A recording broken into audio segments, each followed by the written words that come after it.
Bueno, vamos a continuar con el libro de las aguas del Edén, una mirada profunda al significado de la mikve, por Arley Kaplan. Y el capítulo que vamos a leer hoy titula El río del Edén, las aguas del Edén. Elohim plantó un jardín al este del Edén, y de allí él ubicó al hombre que él había formado. Elohim hizo que la tierra brindara todos los árboles que fuesen agradables a la vista, buenos para comer, y en medio del jardín plantó el árbol de la vida y el árbol del conocimiento de lo bueno y de lo malo. Y un río, quiero que escuchen esto que es muy clave, y un río salía del Edén para regar el jardín. Y desde allí el río se dividía transformándose en 4 fuentes. Dice que un río, yo no sé cómo pudo haber sido esto tan maravilloso, cristalino, salía del Edén y luego formó 4 fuentes. Digamos que se dividió en 4 bracitos. Hasta ahí, claro, ¿cierto? Y Elohim tomó al hombre y lo ubicó en el jardín del Edén para que lo trabajara y lo cuidara, y ordenó Elohim al hombre: puedes comer de todos los árboles del jardín, pero no puedes comer del árbol del conocimiento, puesto que el día que de él comas, morirás. ¿Dónde encontramos este relato? En el libro de Génesis, que en hebreo ¿cómo se llama? Bereshit. Bereshit 2, 8 al 17. Este relato nos muestra cómo Elohim creó al hombre y luego lo ubicó en el jardín del Edén, lo cual representa el perfecto estado del hombre. Al hombre se le dio un mandamiento. ¿Cuál era? Abstenerse de comer los frutos del árbol del conocimiento. Hacia el final el relato nos cuenta que la serpiente tienta a Java y ambos, tanto la mujer y su marido, comen del fruto prohibido. El hombre es entonces desolado, forzosamente desalojado de la idílica vida del jardín del Edén y debe vivir fuera de él en un mundo exterior. Esto representa el hoy, el mundo exterior donde vivimos. Representa cuando Adán fue sacado del Edén y fue forzado a vivir en un mundo ajeno, en un mundo diferente, en un mundo exterior. Esto representa el mundo donde vivimos. El estado imperfecto del hombre. Porque cuando Adán estaba en el Edén, dice, y todo era perfecto. Cuando fue expulsado, representa el mundo de hoy, el estado imperfecto. Como decir, la parte espiritual saltó a la parte... El mundo que vivimos hoy es representado o sea, es comparable, podríamos comparar los dos, el Edén, el vivir en el Edén, en un estado ideal que Hashem tenía para nosotros, y el mundo en que vivimos hoy, estar en un mundo exterior que no pertenece. Sin embargo, en lo que acabo de leer existe un relato, un elemento enigmático, o sea, ahí escondido. Está hablando de los árboles, de la creación del hombre, del Edén. ¿Y qué más? ¿Qué más? ¿Qué más se nombró en la lectura? ¿De la qué?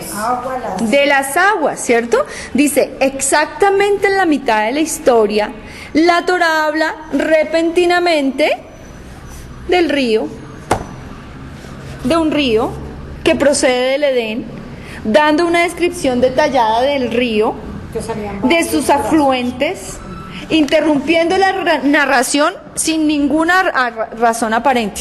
¿Vieron? Yo se lo leí y estaba el hombre y empezó a hablar de las plantas, y Elohim le dijo que no comiera del árbol. Y luego dice que había en el Edén un río y que se dividió en 4. Entonces está diciendo aquí, aparentemente no tiene nada que ver, o está ahí en la mitad del texto. ¿Por qué? Un río. Empieza a hacer una descripción detallada del río y sus afluentes, interrumpiendo la narración. Y esto es aún más enigmático, ya que el río no se menciona en el resto del relato. Se mencionó ahí y después ya no sabemos qué pasó con el río. Además, toda la historia del Edén nos enseña una importantísima lección acerca del hombre y su condición. Y en este contexto, la descripción del río parece aún más fuera de lugar. Entonces está diciendo que enseña la lección del hombre, de cómo cambió su condición, de estar en un estado ideal, a ser arrojado a un mundo exterior, y en medio de la nada aparece el contexto, un río. Lo que ustedes van a escuchar en esto es algo maravilloso, es algo bello. Para llegar a explicar la inclusión de los ríos, debemos primeramente captar el contenido de la perfección del hombre, el concepto del mal y comprender asimismo el pecado de Adán. A cualquier pregunta básica que podamos plantear acerca del judaísmo, surge otra pregunta fundamental. ¿Por qué Elohim creó el mundo? Por supuesto que esta pregunta es prácticamente imposible de responder. ¿Por qué Él quiso crear el mundo? Montañas, árboles, mares, animales acuáticos, animales terrestres, estrellas. ¿Por qué? Para nosotros. Nosotros no podemos comprender a Elohim y por cierto no podemos comprender sus razones. Podemos, como todo, examinar las razones que Elohim mismo reveló en su Torá y en sus profetas. Lo que aprenderemos de estas fuentes es que Elohim creó al mundo como un acto de puro altruismo para hacer el bien. Hashem creó un mundo ubicado al hombre en él mismo, con la finalidad de que el hombre fuese el destinatario de dicho bien. O sea, Él creó el mundo para el hombre. Él creó el mundo para Él, nosotros, para que disfrutemos de la naturaleza, para que disfrutemos de su creación, para que disfrutemos de su inmensidad del mar, para que disfrutemos de los frutos de los árboles. Lo creó para nosotros. ¿Cuál es el bien que Hashem deseaba proporcionarle al hombre? Nuestros sabios nos enseñan que la intención de Elohim no estaría satisfecha con darnos algo por debajo de lo infinitamente bueno. Pero, ¿qué es lo mejor que Él puede brindar al hombre? La respuesta es que lo más extremadamente bueno posible es Él mismo. ¿Qué es lo mejor que Hashem podía darnos? Lo mejor es darnos a Él mismo, es permitirnos conocerlo. No se quedó con la creación tan preciosa y tan hermosa. Eso es un gran regalo, pero el regalo mayor es permitir que nosotros, seres mortales imperfectos, podamos conocerlo a Él. Podamos hablarle, Darse así de esa manera. darse a sí mismo. A sí mismo, aunque seamos imperfectos. ¿Han pensado en eso? Para que lo conozcamos. ¿Qué privilegio tenemos de acercarnos a Él en medio de una plegaria? ¿Qué privilegio tenemos de hacer servicio a Hashem? ¿Qué privilegio conocerlo? ¿Cómo piensa? ¿Qué le gusta? Darse a sí mismo. Ese es el mayor regalo que nos pudo haber dejado. En consecuencia, lo bueno que Hashem destinó al hombre fue la habilidad de parecerse a Él y acercarse a Él. Es lo que quiere, que nos parezcamos a Él con su amor, con su ternura, con su compasión, con su misericordia, con su carácter, y que nos acerquemos a Él a través de la plegaria. Para que esto fuera posible, el hombre debía ser creado con un libre albedrío. De otro modo, hubiera sido poco menos que un muñeco o un robot. Por otra parte, con el libre albedrío, el hombre es creado a la imagen de Elohim. Así como Elohim, el hombre también actúa como un ser libre. Así como él, el hombre también actúa sin previa restricción. Exactamente como él, el hombre puede hacer el bien como un acto de su propia elección. Así como el hombre debe tener libre albedrío, debe asimismo tener la libertad de elección. Un hombre encerrado en una prisión posee el mismo libre albedrío que cualquier otro. Pese a ello, es muy poco lo que puede hacer en su libre albedrío, porque no puede salir de ese lugar. Está limitado. Para que el hombre se parezca al Creador en el más alto grado posible, debe funcionar en un terreno en donde posea el máximo de libertad de elección.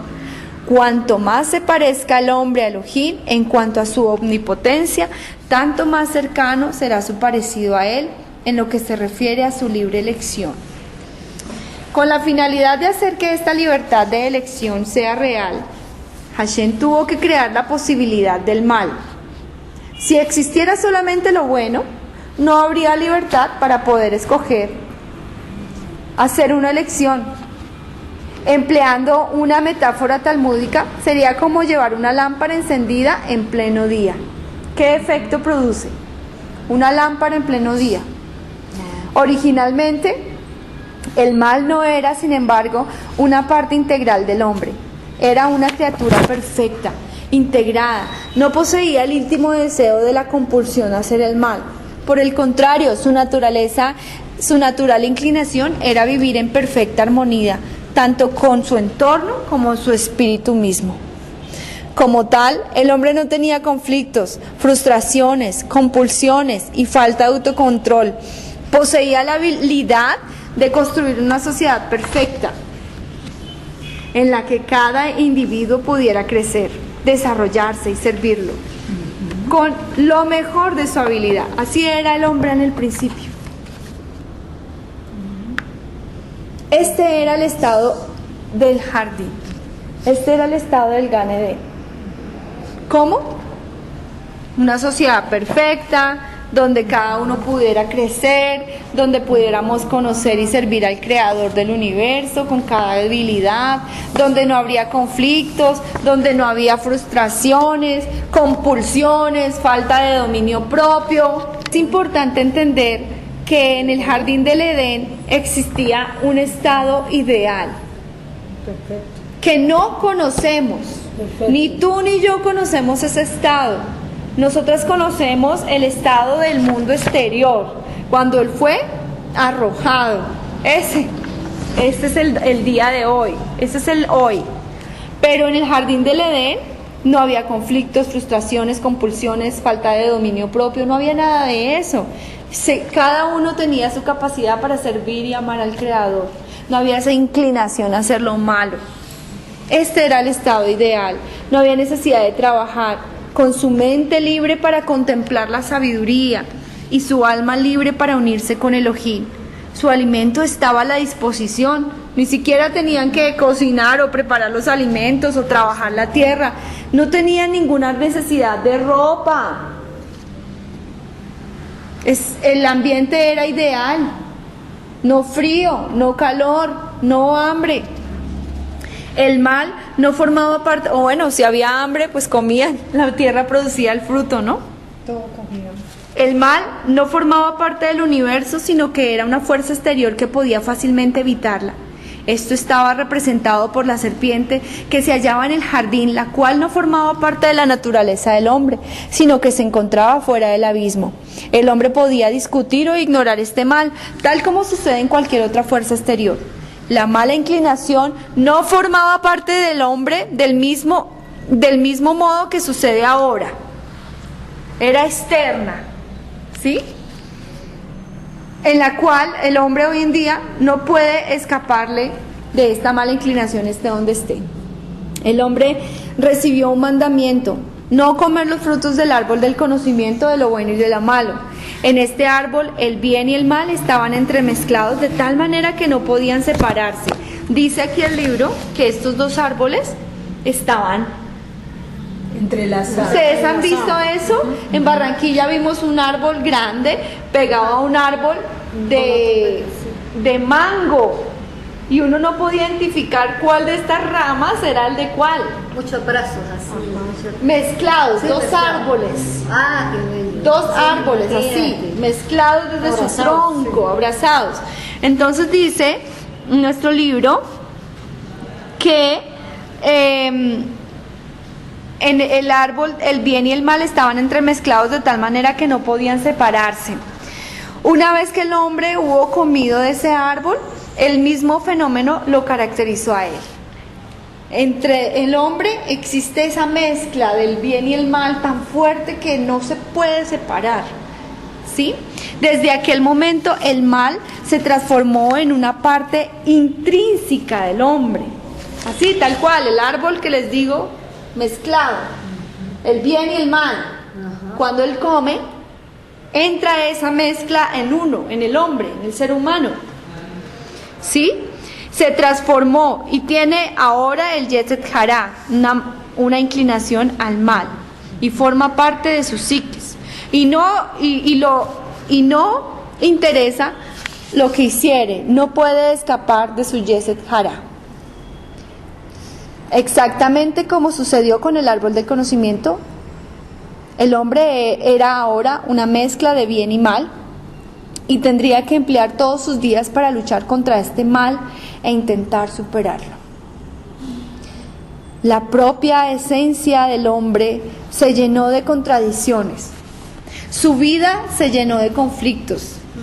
Con consiguiente, frustraciones. Si viene el conflicto, viene la frustración. Y formar una perfecta sociedad se tornó casi imposible. Se contaminó el pobre.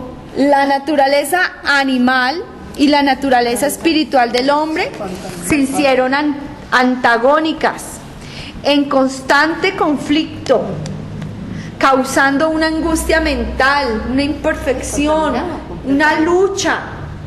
¿Ven? Y ahí la tenemos, ¿cierto?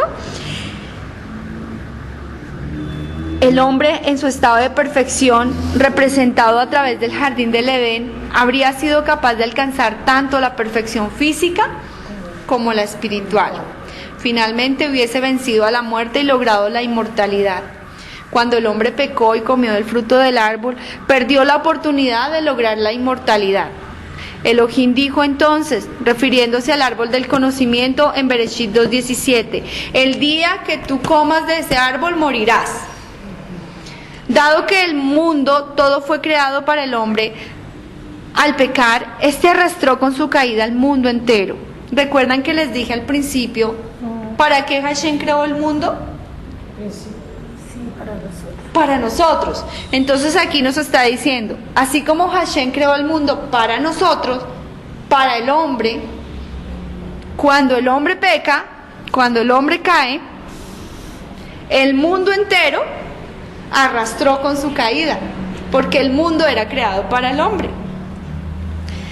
El mal no estaría ya concentrado en una única serpiente, entre comillas, sino que se difundiría a través de toda la creación, tal como sucedió con el árbol del conocimiento. El bien y el mal estarían completamente entremezclados y el hombre tendría que luchar para distinguir entre lo bueno y lo malo. Con el tiempo Elohim eligió al pueblo judío para recrear el estado del Edén. A eso es que nuestro pueblo debe buscar. Esa es la idea de aprender Torah, esa es la idea de aprender a estar cerca de Hashem, para buscar el estado del Edén. Elevar de este modo a toda la humanidad, para capacitarlos y alcanzar este propósito. Elohim le dio la Torah. En primer lugar, esto le da al hombre la habilidad para vencer el mal en sí mismo y brindándole la habilidad para evitarlo, superarlo y finalmente elevarlo a una buena condición. Este punto es muy importante. En su presente condición el hombre no puede alcanzar el bien por sí mismo, no puede llegar a Elohim por sus propios medios. El único medio para alcanzar el bien, acercarse a Elohim o formar una sociedad perfecta es a través de la Torah. Debido a la transgresión de Adán, el mal ha llegado a ser una parte integral del hombre, siendo el único medio para que el hombre pueda liberarse y vencerlo. El remedio específico que Elohim brinda es la Torah. Nuestros sabios nos enseñaron que Hashem manifestó: he creado la inclinación hacia el mal, pero he creado asimismo la Torah como su remedio. Esto quiere decir que ¿cómo podemos vencer la inclinación al mal? Con la Torah. Estudiando Torah. La Torah. Exacto. Bueno, aquí nuestro libro sigue explicándonos por qué es tan importante entender cuál es nuestra condición y cuál es la condición del hombre desde que pecó. ¿Sí? Es una condición donde él adquiere esa lucha interna entre lo bueno y lo malo. Como se plantea el problema de por qué era necesario poseer un santuario especial, sabemos que en Isaías 6:3 el mundo entero estaba lleno de su gloria. Nuestros sabios nos enseñan que la razón del santuario era que el mundo entero estaba entremezclado con el mal, como consiguiente de la transgresión de Adán. Cuando Elohim elige a Israel, les pide que construyan un santuario. Miren todo cómo está conectado, en donde el mal no entraría. ¿Recuerdan cuando leímos que cuando Adán come del fruto, se dice que el árbol estaba mezclado? Y cuando él come, esa mezcla del bien y el mal entra a él. Aquí nos está diciendo que cuando Hashem escoge al pueblo de Israel, les pide que construyan un santuario para que allí no reine el mal.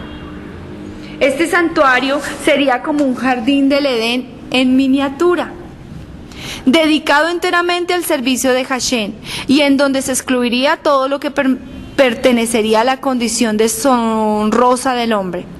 Esto explica el concepto de tumá. Digan tumá, impureza. La principal explicación de las normas que se refiere a la dicha impureza se relaciona con el santuario o bien con el Mishkan, el Beit HaMikdash. Normalmente no existía ninguna diferencia en cuanto a que una persona fuese ritualmente pura o impura. No obstante, cuando se encontraba en la condición de impureza, le estaba completamente prohibida la entrada ¿a dónde? Al templo. Estamos hablando las leyes de tumá o impureza ritual. El cohen para entrar al templo tenía que hacer ¿qué? Una tevilá. ¿Una mujer en su periodo de nidá podía ir al templo? No. Todas estas reglas se aplicaban directamente al templo sagrado, bajo las más severas penalidades, o sea, muerte. Pero por consiguiente la Torah expresa en Números 19:20: pero el hombre que es impuro y no se purifica, su alma debe ser aislada de la comunidad, si profana el santuario. O sea que si una persona quería ir al sagrado templo impura, tenía unas penas severas. Determinado a muerte, será hombre muerto. Pero, ¿qué es este concepto de impureza? Obviamente dicha impureza no es física, es más bien un tipo de limitación espiritual que coloca a una persona en una condición de la cual se le prohíbe la entrada al templo sagrado. Al decir en la Torá, en Vayikra 11:44, no impurifiquéis vuestras almas. Está hablando de un alma, está hablando de la impureza del alma. ¿Cómo podemos estar impuras en el alma? Que el Eterno nos hable hoy, que Hashem tenga rajen de nosotras y nos muestre cuál es la impureza de nuestra alma. Envidia, odio, arrogancia. Dice en Levítico 11:44, no impurifiquéis vuestras almas. Entonces está diciendo, no es un estado físico de impureza, está hablando de un estado espiritual. Nos enseña que se trata de una impureza espiritual. Por lo consiguiente, la impureza ritual es algo que involucra en primer término al alma más que al cuerpo. A menudo se asocia la impureza ritual con una transgresión. Hemos hallado en las palabras que de Hashem le expresa a su profeta Ezequiel 14:11, ellos no se volverán a impurificar a través de sus pecados. La impureza está relacionada con el mal y con la transgresión. Todo lo que causa esta impureza está ante todo asociado con la muerte. Es por ello que el contacto con cuerpos muertos de seres humanos o animales causan mucho tipo de impureza ritual. Y aquí hemos hablado en Parashat donde si usted pasaba por cierto animal y lo tocaba, quedaba impuro, y un cohen que pasara en casa de una persona casi muerta no podía ni tocarlo por miedo a que estuviera muerto y quedaría impuro. Lo que está relacionado con la perfección del hombre produce otros tipos de impureza. En definitiva, toda impureza es el resultado de la transgresión de Adán. La muerte y toda imperfección humana fue el resultado de este pecado. Si el hombre hubiera permanecido en su más elevada condición en el jardín del Edén, no habría existido nada que pudiera causar esa impureza. ¿Alguna vez ustedes de pronto de chiquiticos les contaron que si así le decían a uno, es que si Adán no hubiera pecado, todos seríamos inmortales? Yo, la primera vez que yo escuché eso tenía muy poquitos años y yo pensaba, ay, ¿por qué Adán pecó? ¿Por qué tenemos ahora que morir? Si La no culpa nosotros- es de Adán. Si nosotros no hubiéramos... Esto explica la razón por la cual una persona que ha tenido contacto con algo impuro no se le permite la entrada al templo sagrado. El templo representa el jardín del Edén en miniatura. Cuando Adán pecó, fue expulsado de este jardín. En consecuencia, todo lo que está asociado a esta transgresión le impide al hombre entrar al jardín del Edén en miniatura, que es el templo. Cuando un hombre se encuentra en la condición de tumá, digan tumá, impureza, no puede ingresar al templo sagrado bajo las severas penalidades. ¿Por qué no podía ingresar al templo sagrado? Porque ¿qué representa el templo sagrado, Mahor? El jardín del Edén, en miniatura. Pero ¿de qué manera puede el hombre purificarse y liberarse de esta condición? ¿Cómo puede disociar de su actual condición del hombre y volver a relacionarse con el Edén? ¿Cómo podemos nosotras, en la condición en que estamos de pecadoras, de esa mala inclinación, de tan malos apetitos y rasgos de carácter, cómo puedes, Gani, volver al Edén? ¿Cómo puede Mahor volver al Edén? ¿Cómo puedes Java volver al Edén? ¿Cómo puedes tú volver al Edén? Vamos a ver. ¿Cómo puede? Espiritualmente. ¿Cómo podemos volver a ese estado espiritual? ¿Cómo podemos volver a ese lugar limpio de transgresión? Nuevo en el espíritu. ¿Cómo puedo disociarme de una actual condición del hombre y volver a relacionarme con el Edén? ¿Cómo? Esta purificación se realiza en primer término a través del agua, mediante la inmersión en una mikve. El agua es la conexión fundamental que poseemos con el jardín del Edén. Escuchen aquí, si tú me has puesto cuidado a lo que yo he dicho, vas a conectar todo esto con esto que viene a continuación. El Talmud nos informa que toda el agua del mundo tiene su raíz en el río que proviene del Edén. Volvemos a como empecé este estudio. Volvemos cuando Bereshit nos dice en Bereshit 2:8 al 17 que había un río, dice, y un río salía del Edén para regar el jardín. Tenía 4 El Talmud dice que todas las aguas del mundo tienen sus raíces en el río que viene del Edén. Claro. Es cierto, en cierto sentido, este río es la fuente espiritual de toda agua. Aun cuando una persona no puede reingresar al propio jardín del Edén, puede restablecer su vínculo con el mismo al relacionarse con estos ríos u aguas. ¿Cómo te sientes tú cuando estás sentado en una ribera, viendo un río, escuchando el sonido del agua? Chalón. Una paz interior grandísima. Es un momento para rezar. ¿Quieres leer Tejilín? Admiras la creación de Hashem, ¿sí? Porque eso trae la imagen del Edén. El Midrash nos dice que luego que fue Adán expulsado del jardín, demostró su arrepentimiento y se sentó en este río. Pese a su expulsión del jardín, era permanente. Adán trataba de mantener un vínculo con el Edén a través del río y se sentaba, como quizás tú y yo nos hemos sentado en los ríos, en una piedra, solo a escuchar cómo corre el agua. Dice que Adán, cuando fue expulsado del Edén, se sentó arrepentido al lado del río para tener una conexión con el Edén. En consecuencia, cuando una persona se sumerge en las aguas de la migbe, restablece también un vínculo de condición perfecta.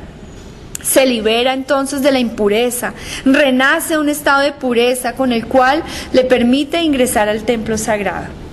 Esto explica la razón por la cual la migbe debe estar conectada con agua natural. Si ustedes han escuchado algo de la halajá, ustedes saben que debe haber algo natural. ¿Sí? El agua que llegue a la migbe debe proceder del agua en su estado original y no debe estar en un contacto con el hombre en su condición de exilio espiritual. Del mismo modo, el agua no debe pasar por algo que pueda llegar a estar impuro, ya que podría asimismo romper el vínculo directo con el río del Edén. Estamos hablando de las aguas que son puras, ¿no? Cuando vemos una agua contaminada no podemos pensar. Nuestros sabios nos enseñan que la palabra migbe tiene las mismas letras de ko, ba, ma, la palabra hebrea que significa elevado, o bien manteniéndose elevado. Es mediante la migbe que el individuo puede elevarse y restablecer un vínculo de estado de perfección en el Edén. Ahora podemos volver a nuestra pregunta original. La historia del Edén se interrumpe con la descripción del río. Dice, río que proviene del jardín del Edén. Al comienzo de esta sección cuestionábamos el significado de este río. ¿Qué tenía que ver con el relato? A esta altura la importancia de este río es evidente. La Torá nos explica que Elohim plantó un jardín y en él el árbol del conocimiento del bien y del mal. Con ello se creó la posibilidad de que el hombre pecara y que fuera expulsado del Edén. Por consiguiente, aún, escuchen esto tan bello, Hashem conocía la posibilidad de que el hombre pecara, ¿sí o no? Y dice, por consiguiente, aún antes de que Elohim ubicara al hombre en el Edén, ya le había establecido un vínculo de conexión con el jardín y el mundo exterior. Es el río que proviene del Edén. Por lo tanto, el relato referido a este río no es un hecho ajeno que interrumpe la historia. En realidad, un acontecimiento de relevancia que se relaciona con la condición de un hombre ubicado en el mundo exterior al Edén. Aún cuando el hombre ha sido expulsado del Edén, el vínculo permanece. El concepto de la migbe está íntimamente asociado en este verso. ¡Qué hermoso! Es decir, Hashem sabía, les dio la oportunidad, sabía que ellos iban de alguna manera a transgredir su mandamiento y les dio también la forma como purificarse por la transgresión. Maravilloso. ¿Ven la importancia de una migbe? El estar conectado con las aguas del Edén. Bueno.